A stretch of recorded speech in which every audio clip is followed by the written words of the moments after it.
Hello and good evening, everyone. Thank you for joining us. My name is Emma. I am the Community Engagement Specialist here at NAMI Eastside. And thank you for joining us for our March Evergreen Health Forum. This is a educational monthly forum that is presented by our sponsor, Evergreen Health.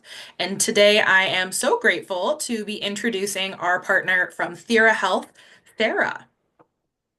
Thank you very much, Emma. And I am humbled and honored to be here, being able to do this with you guys. I am so impressed with all the great work and help that you offer the community. I'm just excited to be able to do this. So I think what I'll do is I can't wait to get started, but I might wait 30 more seconds as people join, and then I'll tell just a little bit about me because it'll be the least interesting thing we might discuss.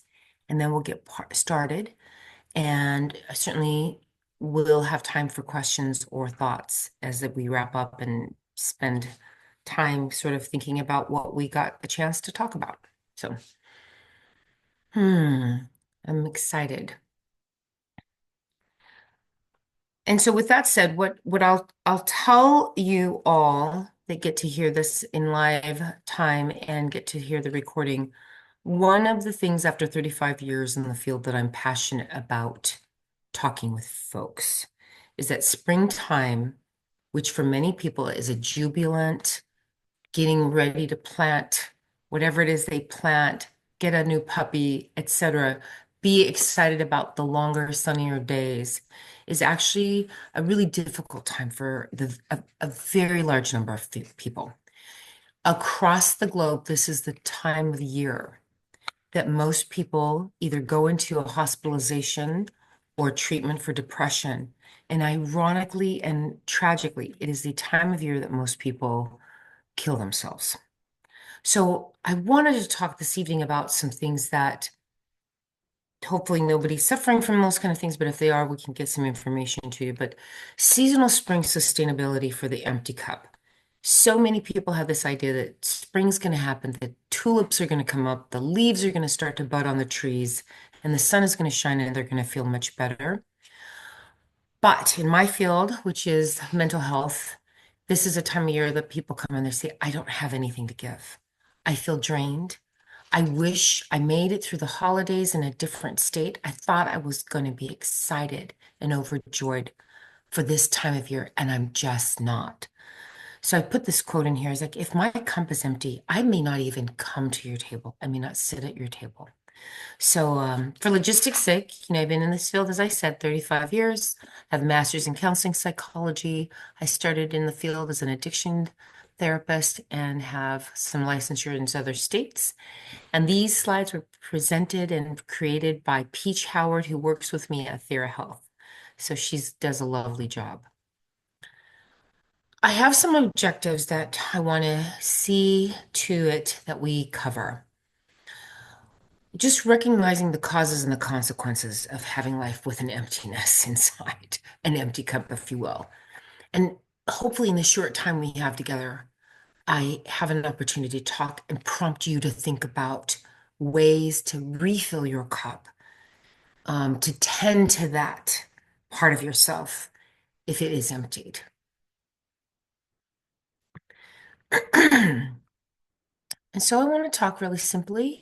And if you've got ideas and questions, please jot them down. What makes a cup go from running over to being completely empty? That old saying, my cup runneth over with joy or happiness. I'm into abundance. I'm in this great time in my life. It's fantastic when that happens. And sometimes we get little glimmers of it, or we get an occasional hour. Maybe we have a good solid run for the week. But conversely, we may encounter this time where, and it's often described to me by people who come and sit with me that they're like, I'm so surprised that I feel so empty. I had an expectation that I would be feeling better. And like the circle of my friends, the circle of my work, the circle of my community has an expectation that I'm going to have a full cup. And I don't have that feeling and I don't have that energy, et cetera, et cetera. So things that can cause that. I wanted to start with micro failures. We do fail. I try to fail every day on purpose. And when I think about micro failures, they are the little pieces and the little glimmers that slip away from us that we may have anticipated completing. They are the things that, generally speaking, we easily push to the side. Maybe we think they're no big deal. Maybe we put them second or 10th in line with other things. They linger, and they have a lingering, quieter impact than something ginormous. Okay? Subtle stressors. Now, listen, if something horrible happened, like somebody rear-ended your car, we would say, clearly, this is a stressor. I'm locked in, loaded. I understand. But the subtle stressors are more insidious. They're harder to describe when our friends or our loved ones or somebody at work asks us, what's going on? What's wrong? We often just say, well, I'm stressed out. I'm stressed out about a lot of things. But I would submit to you for your consideration. And I would say this is particularly true for the parts of our community where the expectations are high and they're relatively silent, is that subtle stressors are our constant and quiet cost takers from the ability to fill our cup and feel like we have the energy, insight, verve to keep going or to offer to others. Holiday and seasonal pile-ons are usually served to us all with the best intentions. Aren't you happy about what's going on? Valentine's Day. If you celebrate Easter, Easter's coming. Oh, this birthday anniversary, and it goes on and on and on. So the pylons, I think about pylons like pylons that used to hold up entire wharfs, right, in buildings. But pylons are expectations that are, it almost seems abnormal if we're not agreeing with somebody about them. And that is the source of stress. And it can drain our energy, drain this feeling of I'm full, I'm good, I'm even. My water level is at a sustainable place. Okay. And the fourth one I've put in here is when we are vulnerable, we literally are porous to outside pressures, perceptions, and patterns. I've asked Emma to make sure that if you want these slides, everybody's going to get a copy of these slides, whoever wants it. I love sharing. I believe in abundance. I do know that probably the thing I can speak to most confidently and accurately is being vulnerable and knowing that my guard is not only down, but there's holes in the jacket. And so things that I may have been able to fend off, put aside, even dodge, are coming right to me and hitting me harder than if I'm busy, I've been able to give accurate attention to. That may be something people want to write down. What is accurate attention? Because we have an attention span that has been eroded by lots of societal pressures and lots of societal phenomena. So how do we have accurate attention where I'm tending to what I need to do in this moment and not being pulled over here by Instagram or the news or the larger picture of where I'm living? Could be a series of things. Okay. So I do want to disclaim that I thought about this presentation generally as it applies to our feminine compatriots in our cultures. Okay. Lots of flux in that, lots of ways to think about that. And I'm thinking about the roles of people coming up where the expectations of many cultures are slanted because they're not on that end of the spectrum. They're more on this end of the spectrum. And what does an empty cup look like for females and people in a feminine perspective? People get accused of being irritable. Maybe they genuinely are irritable because being drained is irritating.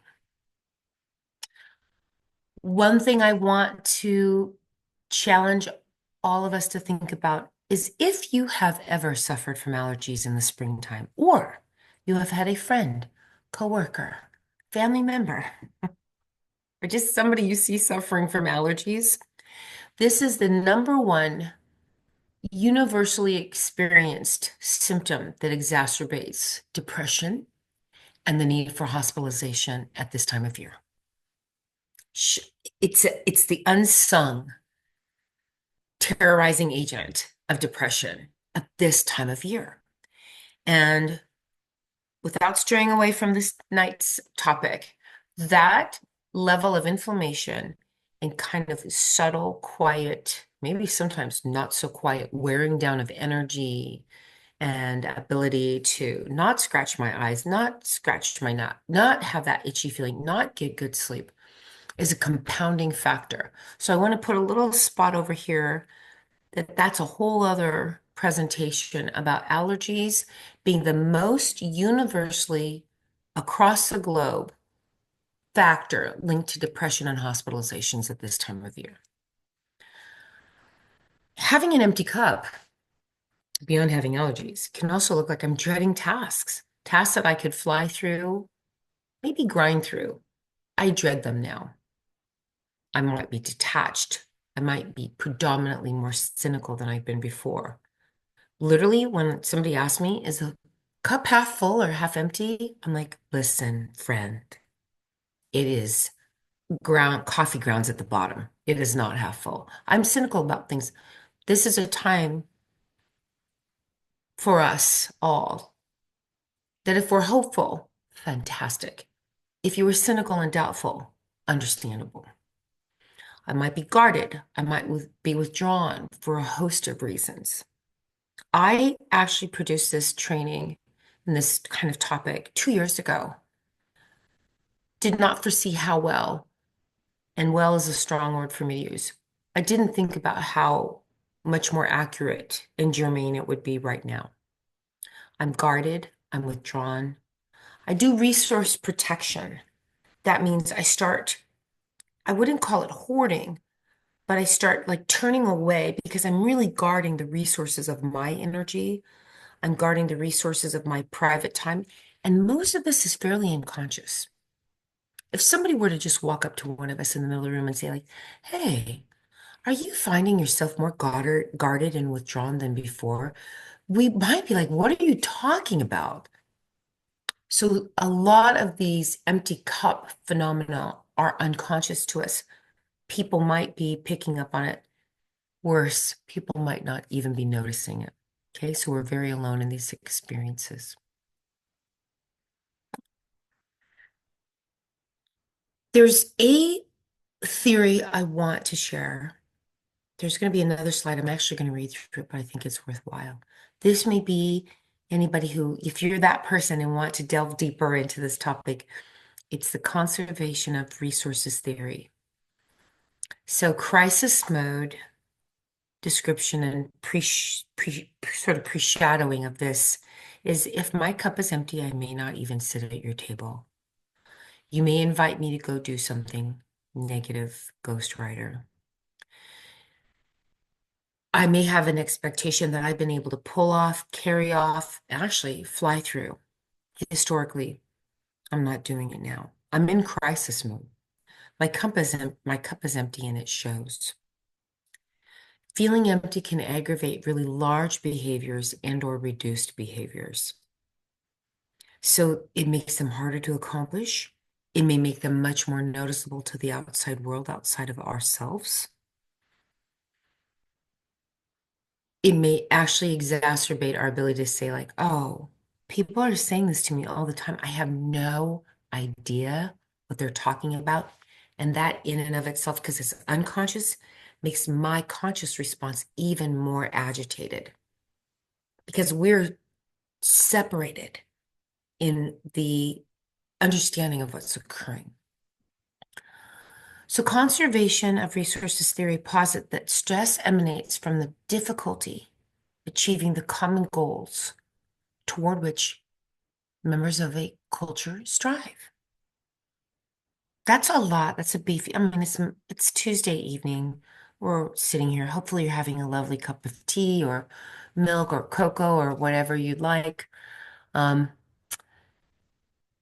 that could have been a good invocation at the beginning of this to have something like in a cup to drink. But we do find ourselves, even in the diversity of cultures that we may be living in, coming from, honoring, and embracing, that there's goals to which people are supposed to aspire. They are part and parcel of what we get born into, what we get married into, what we get by choice to walk into. So I want to make that our fancy high IQ piece of this presentation. So here it is. Here it is, everybody. I'm going to read it because some people can read and they don't need it. Many of us are auditory learners and we embed better. So for all of you that may be true, I'll read it out loud. For those of you that are great readers and don't need to and want to spend your own time looking this up, more power to you. So conservation of resources theory examines and describes the nature of psychological stress and its likely consequences.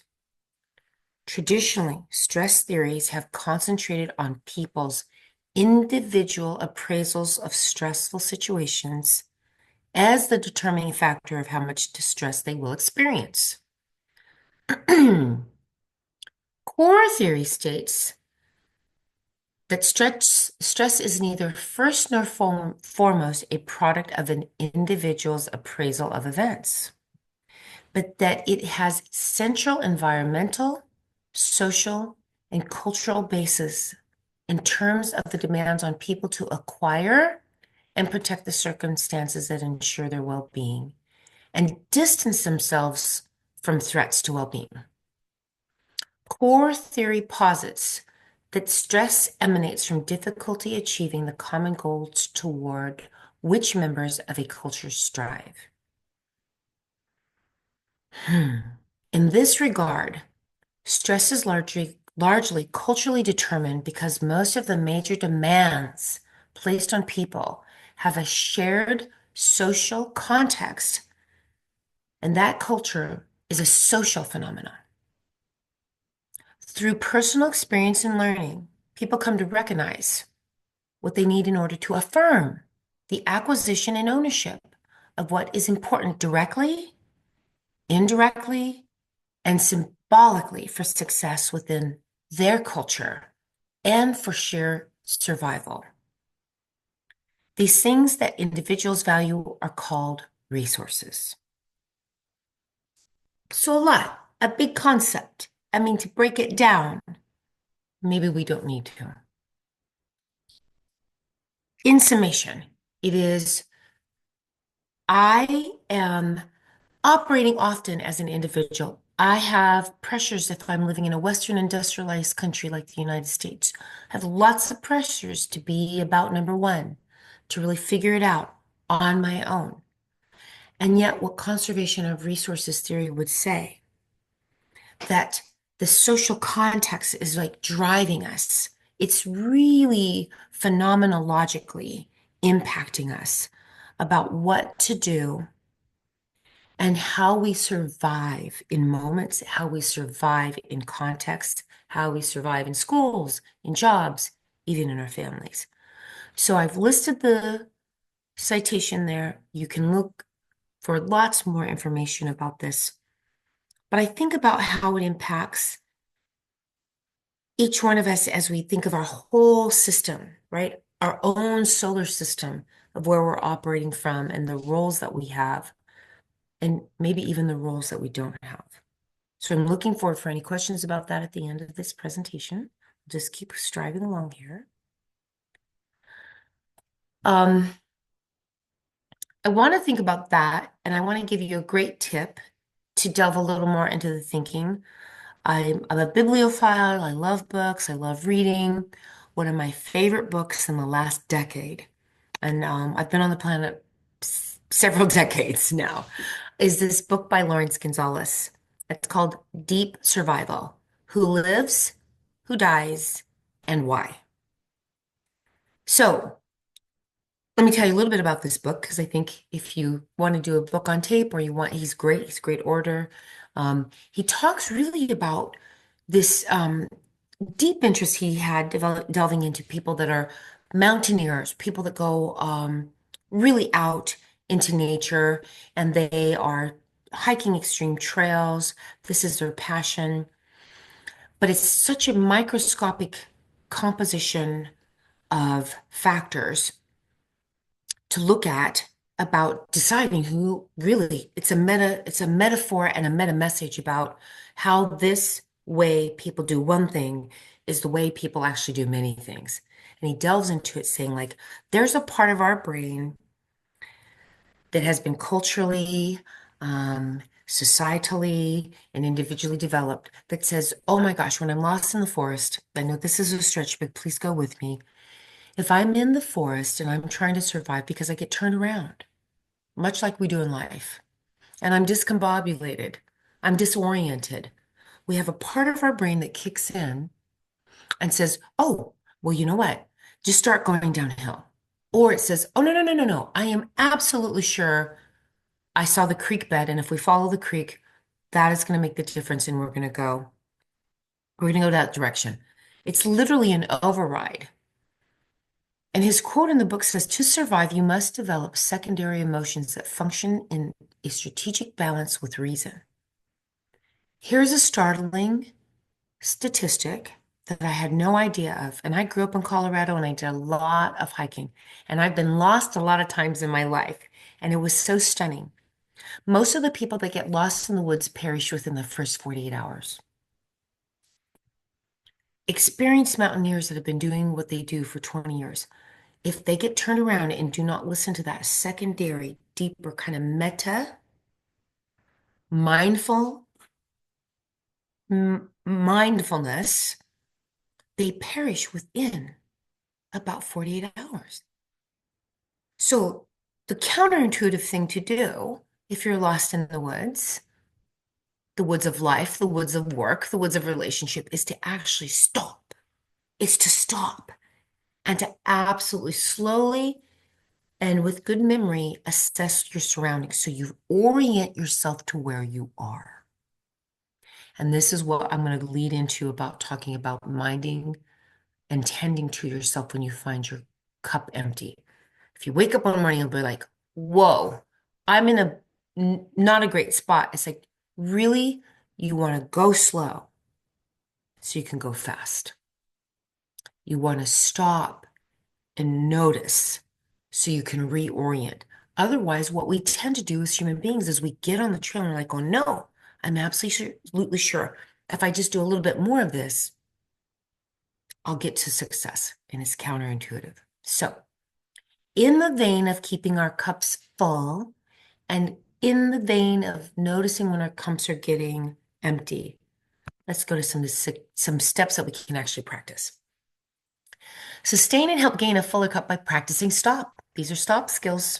I'm a DBT therapist, that's dialectical behavioral therapy, but this is a life. We talk about stop skills in DBT, but this is really about life. When you know that your cup is getting empty and you're getting drained and you're getting stressed, it is literally and figuratively stop in your tracks. This is from Lawrence Gonzalez's book about who dies and who survives. The thing they say is if you are out there on a mountain trail or on I don't know, the state fair or at a really difficult juncture in your work, stop. Literally stop. Stop what you're doing. Let your brain down regulate. You have to stop that mind from that automaticity of going and going and going. And the automaticity, if we go back to the front slides, is like that automaticity says you should be able to do this. You would be able to do this. You could be able to do this, and you better be able to do this. It says stop that. So all that neurobiological chatter, the mind chatter, can settle down, slow down, and quiet down. The T is for take a step back. Actually, literally take a step back and put it all in context. It's like a lot of us need our jobs so we can pay our bills, so we can live. A lot of us may say, boy, if I had all the money in the world, I'd be doing something different. And I don't know why I'm thinking about jobs, probably because I've been working all day. But T is about, once I stop, is to take a step back. Really, what is going on inside of me and outside of me? Where have I missed something? Because it's likely when you're running and gunning and grinding and moving and taking care of the thousands of things you have to do on a microscopic level, you've probably missed something. But you're noticing and registering that my gas tank is not full. So I need you to stop. I need you to take a step back. The O is for observe, like in that moment, not to get too far ahead down the road, like, oh my gosh, it's going to be April, it's going to be tax time, da da da da da. It's like, no, no, no, no, no. It's like to observe what's happening right here and now with yourself. The one thing that we can talk about that we know that helps, this is a tip I could do a whole training on, is diaphragmatic breathing. Even if you can do it for like 2 to 3 minutes, it's to take a deep breath in and to take a little bit longer breath out slowly. It helps your brain actually observe what's going on, look around.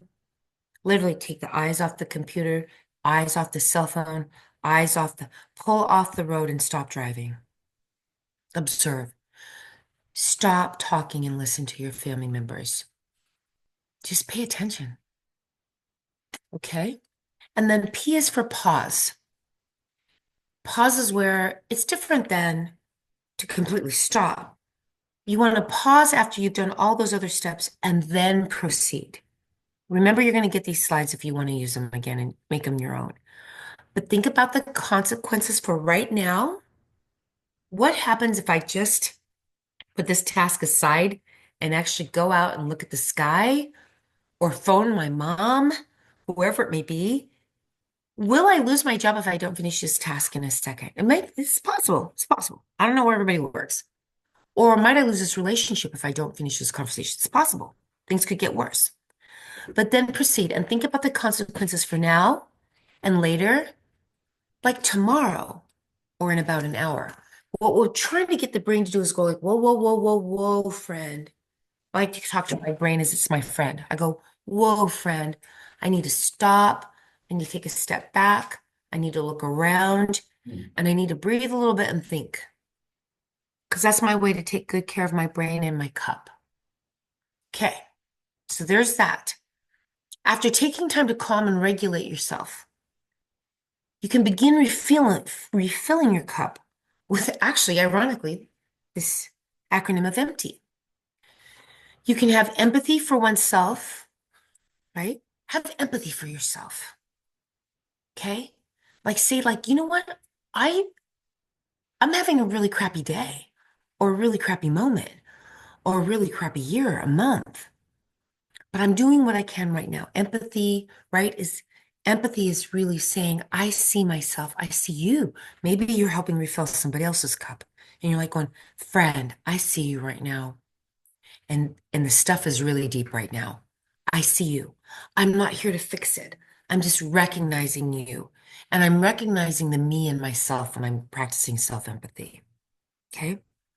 And we can't be a month down the road, and we actually can't undo what happened 3 months ago. So empathy is really saying I'm having an empathic relationship with my mind and where I'm at. And I've seen it more accurately because I stopped for a bit. And I may even be able to extend that to others. Movement and mindfulness is a way to fill your cup. So I'm not really just saying in the middle of the day, it's noon and everything's, you know, chaotic, or it's 7 o'clock at night and everything's chaotic, or you're exhausted and it's 2 o'clock and you still haven't slept through the night. Even when those moments happen, this is borne out in the research. It's borne out across cultures. It's ancient, ancient advice to do some movement and do some mindfulness. And mindfulness is very simple. When you drink tea, drink tea. When you walk, pay attention to walking. Movement doesn't have to be a bar class or lifting heavy weights or anything like that. Movement in general helps re-regulate, recalibrate our bodies. Even small movements, getting up, standing up, stretching up, taking a 2-minute walk will recalibrate and recenter your attention and actually your heart rate. Okay. So the P is getting, if you know that this is, if you've been walking your own road or you've been watching somebody in your life walk their own road, it's a great time to get some professional or personal therapy, life coaching or faith-based consultation.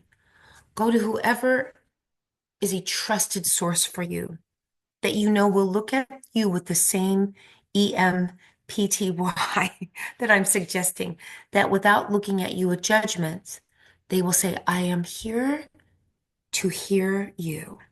Sometimes that is a professional. Sometimes it's a rabbi. Sometimes it's one of our elders.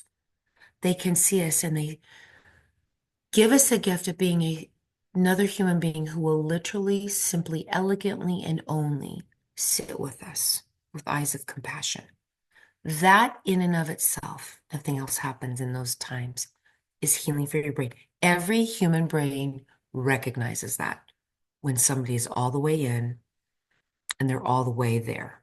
Okay, time for oneself, emptying the stress and filling the cup is making a little bit of time for yourself. And I literally wrote it in here, 3 minutes, 180 seconds. Stop closing your eyes. Do the thing that's good for you. I could spend a whole evening just talking about what I think of are good ideas for people to do that are small. Writing a love note to yourself, calling a friend, asking for help, eating the thing that you've saved for a while, eating your favorite candy. I'm not a big fan of sugar, but I'm going to let it go. But if that's one of the things that you say, this is my thing that I can do for myself, that's not harmful to myself, do it. Find the time to do it. You may have to force something else. And you may have to get really creative. Call me or at Team X. You can email me and say like, what the heck? Give me some good ideas and I'll be so glad to do it. Now, why is for you? If you are on this call and you happen to be a person who's really important to your family, you may know what I'm talking about, that it's hard to find a minute. If you're important because you're a parent to somebody, if you are the parent of a young child, blessings. I hope you have good people around you. I helped a human being survive. They're 22 years old right now. Sometimes I look back and I have no idea how I did it. I have no idea. There were some moments where there was so little time for myself. But do something you enjoy for yourself. This is coupled really closely with the time. But I also put in this description to write down. We know that we amplify our ability to complete something when we write it down. Write it down on a sticky note. Write it down in a journal that you keep. Write it down on a lovely piece of paper you put on your wall, just so your brain looks at it. When you think about something you can do for you and you've actually taken the craft and the step to write, or it's different than typing. Writing actually has a different level of embedding into our force field of effectuating on it, actually making yourself do that than typing. Okay? Our energy tends to go where our minds wander. So orient your mind to something that's edifying for yourself. Literally, I've been taught by some of the best people. I've been so fortunate to sit in these rooms with their people. They're like, be mindful for 60 seconds on something that you want to accomplish or something that you've done that is going to give you joy. Even thinking thoughts increases positive orientation for the self. It is true. It sounds corny. It sounds old school. It is absolutely true. When I do positive self-talk, there is, if I was under a CAT scan, you would see a change in my brain activity. So keeping this to heart, I hope that's a little helpful tip.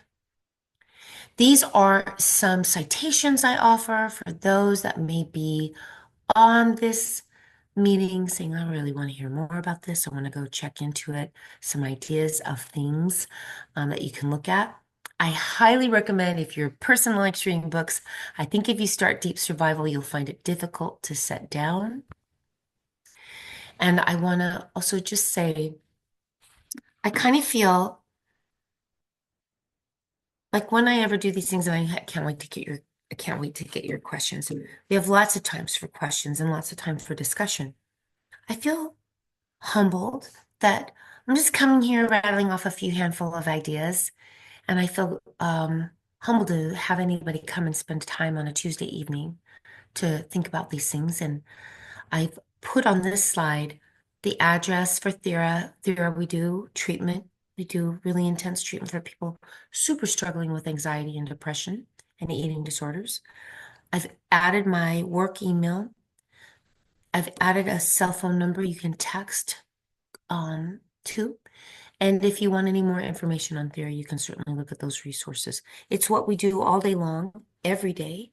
So we are a great resource for when we have folks inquire about what we do, if we're not the right place or they just have a general question. We're so glad to talk with them and help them find their way. And with that said, we tried to make the visual part of this short and sweet. Obviously, the goal at the end is to look something like this beautiful young person on the screen, as that we're out in the snowflakes. We're maybe it's not going to be snowing anymore.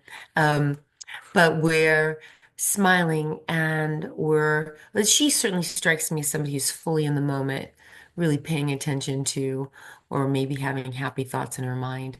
So with that, I'm really here to open it up to say whatever we can discuss. I'm so glad to be part of that discussion. And Emma, I'll turn the microphone back over to you.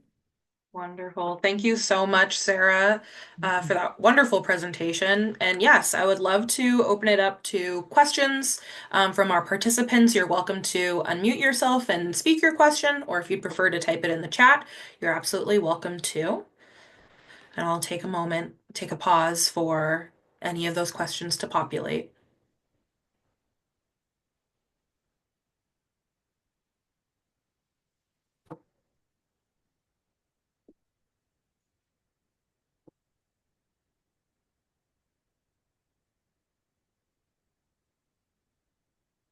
Hi, my name's Pam. I was surprised about the thing on spring, Sarah. I wasn't aware of that. Yes, I wasn't aware of it until I started really working with a bunch of people globally with the Zero Suicide Alliance that study that phenomena across the globe. And listen, it's fascinating. Indonesia, Australia, America, wherever there's a seasonal push around inflammation, it is literally identified as the tipping point that leads to a spike in suicides across the globe. Imagine this. Yeah. I was it a couple weeks ago? Was it maybe last weekend? I did a training on it's a macabre title. It's called Suicide Rates Spike in the Spring. And we really know too, this is a new phenomenon in the last decade that we've seen springtime and increased depression for children. And by children, I mean really under the age of 17, across all swaths of economics, race. We actually know that our children of color and all of our friends, family, community of color have had an increasing rate of depression and hospitalizations, and going with that is suicide. But they've studied it. I mean, they really see this kind of endogenous irritation. It's so subtly wearing that it wears people down to where they're like, you know what? I thought I was going to make it through this spring. I'm not.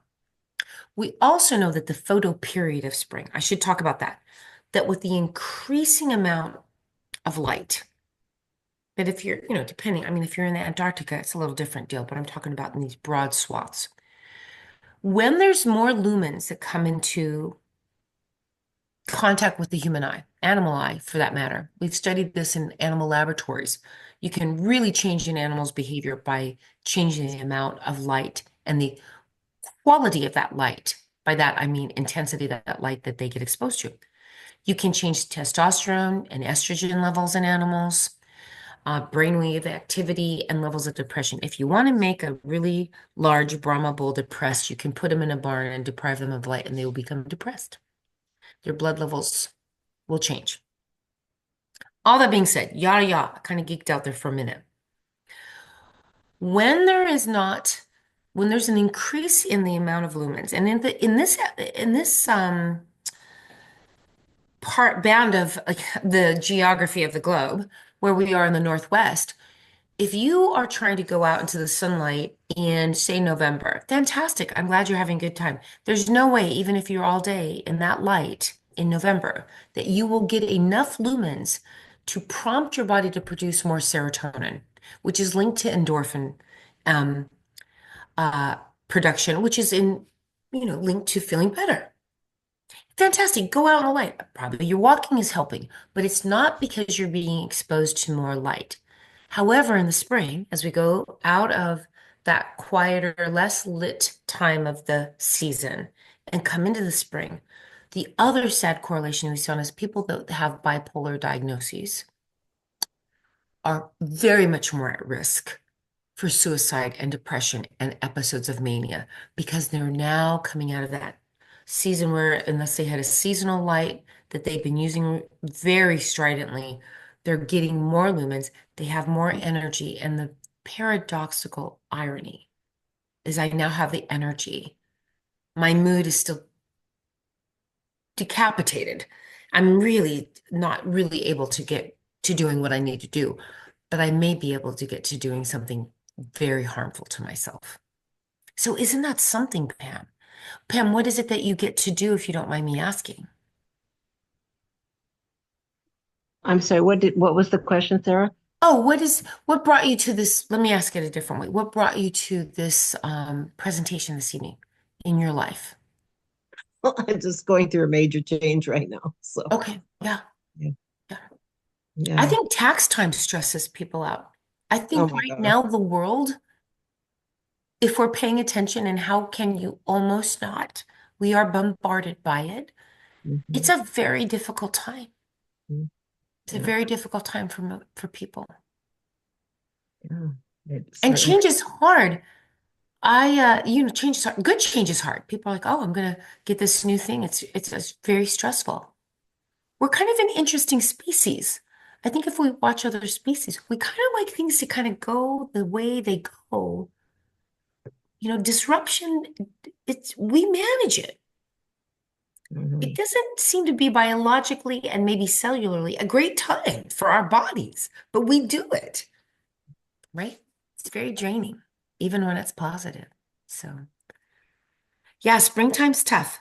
Springtime, we see it, we see it in the field of treating children and adolescents and adults, that this is a time, and it sometimes doesn't make sense except for there's so many descriptors of I'm getting ready to go leave high school, leave home.